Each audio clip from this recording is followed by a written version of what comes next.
আমরা সন্তানদের হাতে মোবাইল তুলে দিচ্ছি, আর সারাদিন এটা সেটা। মোবাইল না দিলে তো এখন বাচ্চারা খায় না, খায় গো মা? হ্যাঁ, খাওয়াতে হলে মোবাইল খুব প্রয়োজন হয়, তাই না? যে কই গো ওই বাচ্চাটা খাচ্ছে না, আমাদের রমাকান্ত তো খাচ্ছে না, গোপাল তো খাচ্ছে না, তা কি করবো?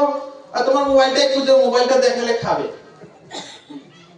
দেখালে ছোটবেলা থেকেই তার মস্তিষ্কে ঢুকিয়ে দেওয়া হচ্ছে। কত ক্ষতি আছে শরীরে, শারীরিক ক্ষতিও তো আছে। বাচ্চাদের কোমল কোমল চোখ হয়, এই চোখের কাছে নিয়ে এরকম মোবাইল দেখছে, তার চোখে ক্ষতি হবে না? অল্প বয়সে অন্ধ হয়ে যাবে। হ্যাঁ, অনেক সময় ওই কানে ব্লুটুথ লাগিয়ে শুনছে বা এরকম কানে শুনছে শব্দ, তার কানেরও তো ক্ষতি হচ্ছে, শরীরের ক্ষতি হচ্ছে। সব থেকে বড় ক্ষতি হচ্ছে তার ব্রেন ওইরকম ভাবে ডেভেলপ হচ্ছে না, বিভিন্ন ভাবে তার ব্রেনের ক্ষতি হয়ে যাচ্ছে। হ্যাঁ, সেগুলো আমরা বুঝতে পারছি না। এটা হলো জাগতিক ক্ষতি। আধ্যাত্মিক ক্ষতি কি হচ্ছে? মোবাইলের মধ্যে ভালো জিনিস আছে, খারাপ জিনিস আছে কিনা? কিছুক্ষণ পূর্বে বলেছিলাম এই জগতে সবকিছু দুই নিয়ে, একটা ভালো একটা মন্দ। আমরা যারা বড় হয়েছি, আমরা যারা বুঝতে শিখেছি, আমরা ভালো মন্দ বাজ বিচার করে গ্রহণ করার একটা ক্ষমতা আমাদের আছে। আমরা বেছে বেছে ভালোটাকে গ্রহণ করার ক্ষমতা আছে, দেখতে পারি বা বেছে বেছে ব্যবহার করতে পারি। কিন্তু বাচ্চারা তো সেটা পারে না, তাদের কাছে জগতের সবকিছু নতুন। তারা ভালোটাও দেখবে, খারাপটাও দেখবে। তাই প্রাপ্তবয়স্ক হওয়ার আগে কারো হাতে মোবাইল দেওয়া উচিত নয়। মা বাবারা সকলেই জানেন, আমি এক জায়গায় এটা কথা বলেছিলাম, মোবাইলের মধ্যে এমন কি নেই যা মোবাইলে নেই। হ্যাঁ, সব কিছু আছে। আপনি যা বলবেন তাই যেন মোবাইলে, ওই যে বাবাজি জানে, আমার যারা যারা মোবাইল ব্যবহার করে, মোবাইলে যারা মোবাইলটা মুখের কাছে নিয়ে যা বলবেন তাই চলে আসবে। এখানে কেউ কমলার মা নেই তো? কমলার মা কেউ আছে? নাই। মোবাইলটা মুখের কাছে নিয়ে যদি বলেন কমলার মা, তো জগতের যত কমলার মা আছে সব মোবাইলের সামনে সবার ছবি চলে আসবে। এবার ভাবুন কি কি আসতে পারে, চিন্তা করেছেন? তো বলেছি কমলার মা নেই, তো মানে এক জায়গায় বলেছিলাম যেখানে ওই মোবাইলটা মুখের কাছে নিয়ে যদি বলেন কমলার মা আছে কিনা, তাহলে সব সব কমলার মা চলে আসবে। তো এক মাতাজি পাঠের পরে বলছে, গোসাই আপনি ওই আমার নাম যে কমলার মা সেটা আপনি জানেন কিভাবে? যে মাতাজি আমি তো জানি না আপনার নাম যে কমলার মা, তো তাইলে এখন যে বলছেন কমলার মা, আমাকে তো সবাই ধ্যাঙ্গাই বসে তাই যে মাতাজি আমি তো জানি না আপনার নাম যে কমলার মা, নইলে আমি এই কথা জীবনেও বলতাম না।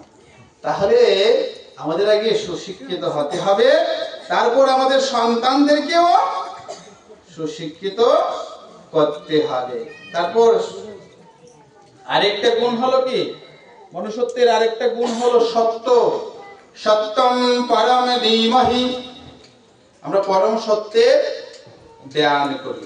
বলছে সত্যই হলো ভগবান, সত্যের সাধনাই হলো তপস্যা।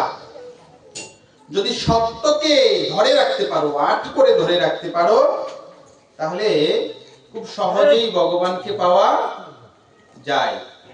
খুব সহজেই ভগবানকে পাওয়া যায়। বড় বড় সাধকরা এই কথা বলে গেছেন। রামকৃষ্ণ পরমহংস ঠাকুর বলছেন যে জানবে সত্য কথাই হলো ঈশ্বরের সাধনা। সত্যকে আট করে ধরে থাকলে তবেই ঈশ্বরকে পাওয়া যাবে। জগৎবন্ধু সুন্দর বলছেন কি, যে সত্য পথে চলে, যে সত্য পথে চলে কেউ তার কেশাগ্র স্পর্শ করতে পারে না।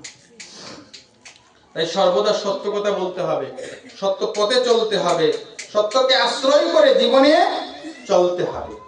সত্য বল সুপথে চল ওরে আমার মন, সত্য সুপথ না চিনিলে, সত্য সুপথ না চিনিলে পাবে না মানুষের দর্শন। সত্য বল সুপথে চল ওরে আমার মন। সত্য কথা বলতে হবে, সত্য পথে চলতে হবে। সত্য সুপথ, সত্য পথে না আসলে কোনোদিন ওই মানুষের দেখা পাওয়া যায় না। কোন মানুষ? যেই মানুষ আমাদের উদ্ধার করার জন্য যুগে যুগে এসেছেন, সেই মানুষের দর্শন কখনো মিথ্যা পথে চলে মিথ্যা কথা বলে পাওয়া যায় না। আমরা প্রয়োজনে অপ্রয়োজনে কত মিথ্যা কথা বলছি, তাই না? আপনারা তো সবাই সত্য কথা, এখানে কেউ মিথ্যা কথা বলেন? আপনারা কেউ না, আপনারা কেউ বলেন? কিন্তু আমরা অনেকেই কাজে অকাজে প্রয়োজনে অপ্রয়োজনে মিথ্যা কথা বলছি, মিথ্যা বলেই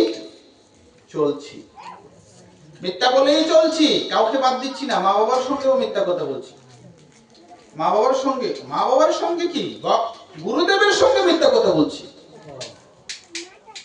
যে আমাদের উদ্ধার করবে, ভগবানের কান্ডারে শ্রী গুরুদেব, ওনার সঙ্গেও মিথ্যা কথা বলছি কিনা?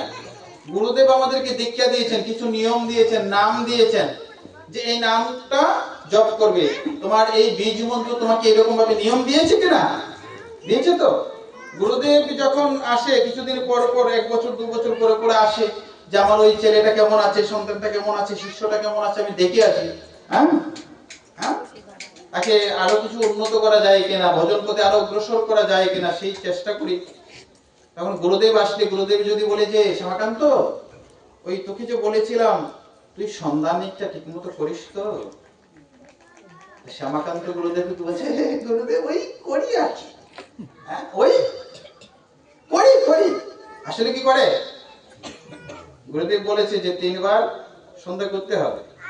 3 বার তো, 3 বার না পারো, কাজে কর্মে ব্যস্ত থাকো, অন্তত 2 বার কিন্তু করো। কিন্তু 2 বার কি আমরা তো একবারও করি না। তো গুরুদেব আসলে, এখন গুরুদেবের সামনে লজ্জা করে আর কি বলবো, এখন গুরুদেব মিথ্যা কথা তো খুব সহজে মিথ্যা কথা বাবা, এটা খুব একটা এরকম মজার জিনিস, কেউ শুনতে পছন্দ করে না, সবাই মিথ্যা বলতে পছন্দ করে, কিন্তু শুনতে কারো ভালো, শুনলে কারো সহ্য হয় না।